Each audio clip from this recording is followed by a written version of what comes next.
Panchal dairy के founder और गुजरात के मालधारी समुदाय की तरफ से आपको राम राम। मैं हूं अर्पण रबारी और मैं हूं भीमसी रबारी। हमारी भाषा में माल मतलब पशु, धारी मतलब उसे पालने वाला। दुनिया में सबसे पुराना व्यवसाय है मालधारी और हम लोग हमारे पशुओं को अपने परिवार की तरह रखते हैं, खासकर भेड़ बकरियां। गाय के मुकाबले बकरी का दूध की उतनी डिमांड नहीं होती, जिसकी वजह से हमारा रोजगार ठीक से नहीं चल रहा था और हमारे युवा वो शहर में बसने लगे थे। हमें लगा अगर ऐसा ही चलता रहा तो एक दिन हमारी संस्कृति खत्म हो जाएगी। फिर हमने एक चीज ट्राई की, हिंदी वाला चीज नहीं, इंग्लिश वाला चीज, और तब जाके हमने ये पांचाल डेयरी की शुरुआत की और हमने artisanal goat and sheep milk से अलग अलग चीज बनाना शुरू किया, जिसमें फेटा, मैरिनेटेड फेटा, fresh goat cheese, halloumi, ricotta, saint Gem, saint Marshall, ऐसे अलग अलग तरह के चीज बनाते थे। हम कोई शॉर्टकट या केमिकल का यूज नहीं कर रहे, ये सिर्फ और सिर्फ ताजगी और प्राकृतिक तत्वों का इस्तेमाल करके बनाते हैं। और पांचाल डेयरी ने अब तक का 1120 केजी चीज बेच चुका है और हमारा वर्ल्ड चीज अवार्ड में भी एंट्री हुआ है पांचाल डेयरी। ये जो प्रोडक्ट हमारा है ये एक उत्पादन नहीं है, हमारी विरासत का प्रतीक है। हर चीज का हर टुकड़ा हमारे लोगों की कहानियों को, हमारे भेड़ बकरी के गीतों को और हमारे घासों की शुद्धता को दर्शाता है।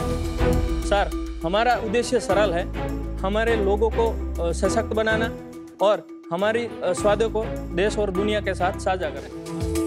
ये आपने जो पहना है ये नॉर्मली रोज पहनते हो या आप शो के लिए पहना है? हमारे शुभ प्रसंगों में ये पहना जाता है, शादी हो ऐसा कोई फंक्शन होता है तब भी पहना जाता है और हमारे लिए ये एक फंक्शन ही है, हमारे लिए बहुत बड़ी बात। हाँ, यहाँ आपकी किसी इन्वेस्टर से शादी हो सकती है। कौन से शहर से आप? मैं जानी वडला, सुरेंद्रनगर के पास जानी वडला। कौन सा बड़ा शहर? राजकोट के बगल में। राजकोट की। जी सर। जब आप आए थे उससे पहले कुछ और सोचा था करने का या सीधा आप लोगों ने सोचा हमें यही करना है बस? दोनों गवर्नमेंट जॉब की तैयारी कर रहे थे। हाँ, फिर उसके बाद हमने कोविड की वजह से पूरा डिले हो गया और एक एनजीओ ने हमारे वहाँ पे गोट एंड शीप के हेल्थ पे काम कर रहा था, तो हम उसमें चले गए कि हम गोट मिल्क और शीप मिल्क से कुछ करेंगे। वो हम गए थे सेवा करने और हमको मिल गया मेवा, मतलब हम गए थे उसका हम कम्युनिटी का आगे करने देखने के लिए। फिर हमें पता चला कि ये हमारे मिल्क से लोग बाहर से दूध इंपोर्ट कर रहे हैं, फिर हम यही उसमें से घुस जाए। हमारी कम्युनिटी का तो फायदा जो करने वाला है वो तो हो गए, लेकिन हमारा भी फायदा है। फिर वो सब छोड़ के इसमें घुस पड़े। खिलाओगे थोड़ा आपका चीज? हाँ जी, क्या उठाए? ये और ये आप खुले लो।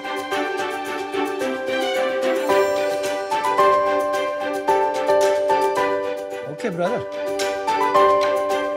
जो फ्रेश चीज है वो काफी अच्छी है। भाई मेरे को अचंबा इस बात का है, ये सब चीजें हम सुनते हैं, गोट चीज, पेकोरिनो, जो इटालियन चीज है शायद, ये सब वेस्टर्न फूड्स में ही सुनने को आते हैं। जी सर। तो आप दोनों ने एक गांव से कैसे इसकी कल्पना की, आपको समझ में कैसे आया कि इसका मार्केट भी है? ये मुझे अभी तक अचंभित कर रहा है। हमने एनजीओ के साथ में रह के डिसाइड किया कि हम क्या कर सकते हैं कि गोट एंड शीप मिल्क पे हमको काम तो करना ही था, लेकिन कैसे कर सके।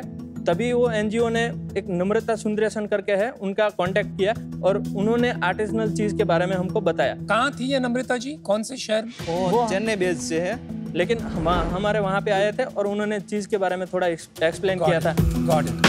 उन्होंने जैसे बताया कि हमारा एसेट ये रहेगा, तो वो हमने खरीदा है। हाथ से ही बनाते हैं ज्यादातर? हाँ, ज्यादातर हाथ में, उसमें कोई ज्यादा एसेट नहीं है। 2 फ्रीज है, एक ट्रेनिंग टेबल है और छोटे छोटे मोल्ड। उसका कोई वीडियो है जो देख सकते हैं? हाँ।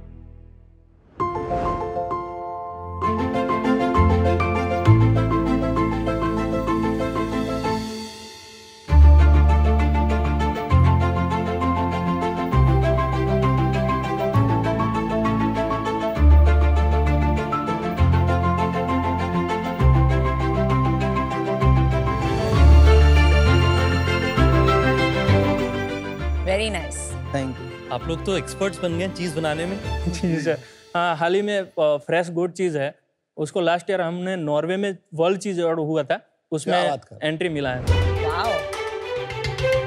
वाह बॉस, कॉन्ग्रेचुलेशन बॉस। एक बात तो यार तय हो गई कि मुझे लगता था कि यार ये कैसे छोटे से गांव से आप बनाओगे, आर्टिसनल नाम भी आप जो ले रहे हो, हम हमेशा अर्बन सेंटर मेट्रोज के साथ एसोसिएट करते हैं, कमाल की बात है यार। कितने लोग हैं आपके गांव में? 1500 फैमिली होंगे सर। हाँ 1500 फैमिली का गांव है, हाँ। वहाँ आप आर्टिसनल चीज बना रहे हो। जी मैम। ये मतलब और अब it's नॉर्वे जा रहे हो उसको incredible। लेके। और नॉर्वे में सबमिट कर दिया आपने अवार्ड के जी लिए। हाँ। बहुत अच्छी बात है। नहीं, Thank you. congratulations। Congratulations।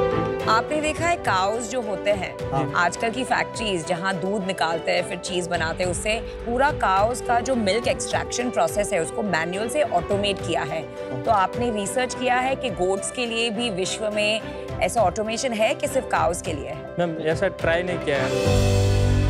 मैं समझना चाहूँगा थोड़ा प्रोडक्ट के बारे में जी सर। और आपके रेवेन्यूज के बारे में। हमने 2022 में स्टार्ट किया। फर्स्ट ईयर हमारा 6,20,000 का सेलिंग था। सेकंड ईयर हमारा 6,64,000 और लास्ट ईयर हमारा 1,78,000 છે। ઓછું કેમ થયું? કમ ક્યું હુઆ?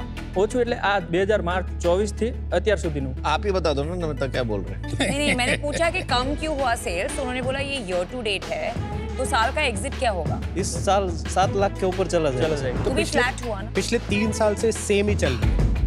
फर्स्ट साल में जो हमने सिर्फ चीज नहीं बेचा था, तभी हमने मिल्क और चीज वो के सब साथ मिला मिल्क के भी- 6 लाख पर का। अब नहीं बेचते ना आप। अब नहीं बेच, अब पूरा का पूरा सिर्फ चीज बेच रहे तो हैं। चीज का सेल बताएंगे पिछले 3 सालों से। पहले साल में 3,50,000 के समथिंग आसपास था।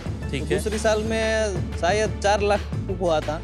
लेकिन फर्स्ट ईयर हमारा जो था ज्यादातर हम सैम्पलिंग में और उसमें ज्यादातर देते थे, और सबसे ज्यादा हमारा सेलिंग है वो इवेंट एग्जीबिशन में होता था। Understood. तो उसकी वजह से वो सैम्पलिंग में ज्यादा है।